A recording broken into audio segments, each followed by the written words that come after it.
everybody. Well, it's about 20 past 8 in the morning. I've got to get to an appointment to see a neurologist to do some shit from the crash and a injury claim. And this is a very dodgy time of the day to ride.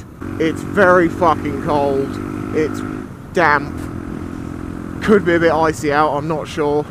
And this brings me to a question, which is, have I got any tips for people riding in the winter? And yes, I do actually. There's a few things. One, wrap up fucking warm. At the moment I'm wearing, I've got like thin under trousers, like they're like pyjama bottoms actually, but they're nice and thin and cotton. And then I've got my jeans, and I've got my waterproofs to stop the wind. So that's my leg sword. I've just my normal jacket. It is a summer jacket, and that's a bit dumb. A t-shirt, so my arms are a bit cold. And my gloves are summer gloves, but I'd rather have summer gloves with feel rather than winter thick fucking gloves where you can't feel what you're doing, whether your hands are numb or not. And also a scarf, because your neck will get fucking frozen to bits. I'm not even joking. I use one of those sort of, I don't know what you call them, Arab style square scarves that you like, you know, triangular it, put it over your face, tie it around the back of your neck. So yeah, keeping warm is very important, because if you get cold you start to get tired and you don't concentrate so much and your movements become a lot more sluggish. So keeping warm keeps you safe. Of course, the other issue is at this time of the year when it's cold, of course there's ice and there's also dampness and leaves and all of these things. Basically your grip level is massively reduced. Although cars don't seem to drive like it is, I also give myself a nice gap between me and the car in front so I can come to a stop safely, because if I just yank the brakes on this sort of road, these cold tyres and all that, it's just going to slide. So the best thing to do is just give yourself a good gap. Problem with that is you're going to have cars set up your arse because they're knobs. I mean, a corner like this, I am being very careful about how far I lean, because there's diesel and shit, and I just don't want to. I got a car up my arse, I don't want to come off. Another thing is the bike, of course. Make sure before the winter, do a check on your bike, like a service. Not full service, just, you know, make sure everything's in good order, your tyres are good, pressures are good, everything's nicely oiled.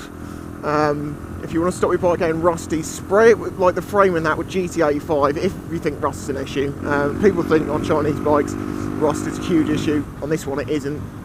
It wasn't on the last one either. But yeah, spraying it with GT85 is gives it like a Teflon water-resistant, water repelling surface. It's very good for the bike. But the biggest, I want to make sure you got your good oil in it and all that, and your brake pads are good. Just generally, you know, it's safe. But one of the most important things, if it's really cold, is to let your bike warm up. Because if you just start it and shoot off, you've got cold oil going around and it's not quite in the right places, and it's, you know, it's too thick. And yeah, so let your bike warm up and it'll be good for it. Just do what I do, is just put the choke on, let it sit there ticking over for 5 minutes. You'll get to learn when it's warmed up, because you can hear a difference in the engine sounds. So you have to have your eyes on stalks of people pulling out, because remember, they're all sleepy and you might be sleepy as well, which is why it's quite a good thing to make sure that you're properly awake before you get on your bike. If you're all dozy, give yourself a good slap in the face or something, because you need to be on your top game this time of the day, because these car drivers are not. They're in nice little warm boxes, they just got out of bed, you know, they want to get to work, they're just being dozy. As for riding style, well, obviously it's similar to riding in the rain in ways, when it's just damp like this and there's leaves. Leaves are like the fucking worst shit on earth. You think, oh, it's just a leaf. You hit a couple of leaves, fuck off. You hit a couple of leaves and you can slide all over the place. Obviously diesel is an issue, but that's always an issue if it's wet. But obviously when it's wet this time of year, it's just a combination of everything. So yeah, give yourself extra room in front. You can't really do much about the space behind, but you know, people will sit up your arse. Have your lights on, it's another one. I don't even turn my lights off ever, even during the summer, they're just on. Best to always be as noticeable as possible. Don't be doing loads of overtakes and taking risks, because as I say, you don't have the grip you used to. I mean, here, yeah, I'm going to nip a car out, might do two. But I could see that it was safe and everything's going slowly, and that was fine. A little bit close to this thing now, but it's okay, I can increase my gap slowly. Thanks to the person behind me. Little thumbs up to them. And because I know what people are like, this is the type of video people will say, where's your mirrors? I don't use mirrors, they're not a legally required thing. On this bike they're no use to me because I can't even see them anyway, and I prefer to do proper shoulder checks and really see what's going on back there rather than trusting mirror, which, you know, you have blind spots in. And patience is another good one. Just be patient. Seriously, yeah, I know I'm stuck behind this thing that's going quite slowly, but that's because the traffic in front of it is going quite slowly. I could get in front of it and I could try and get there, you know, try and get in front and all that, but in the end of the journey you probably won't actually save all that much. I mean, if you're absolute standstill, then yeah, you can get through it all and you should be alright, but this is moving, stopping, starting, people turning, all sorts of shit like that. Road marking paint is another one to be careful of, because it is, like on a racetrack, slippery as shit. It's like if you're pulling away at a junction and your back wheel happens to be on a white line or a marking of some sort, you got to pull away and your back wheel can just go. Of course, ice. How do you ride in ice? Well, the true answer for the safest way to ride in ice is that you don't, because there is very little you can do about ice. Now, I have ridden and do ride when it's icy, but I try and keep to that black track. I also go very, very, very slowly.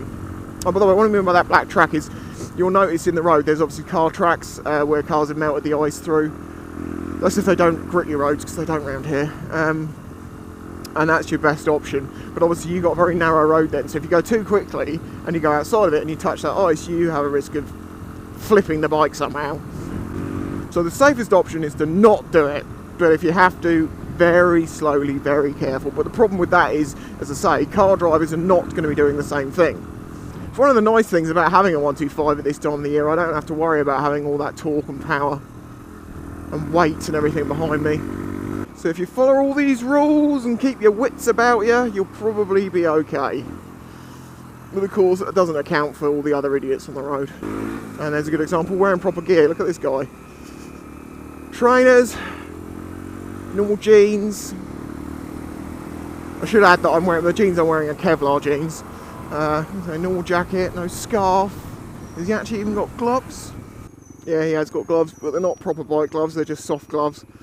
I know it's only a 50cc ped, but seriously, you guys on peds, you're just as likely to come off. Make sure you know what everyone's doing. Look well ahead of you. Don't just look like at the car in front of you. You need more warning than that. You can see when something's going to happen if you look further ahead. Like if you see someone up there suddenly brake, you know it's going to come back down the line.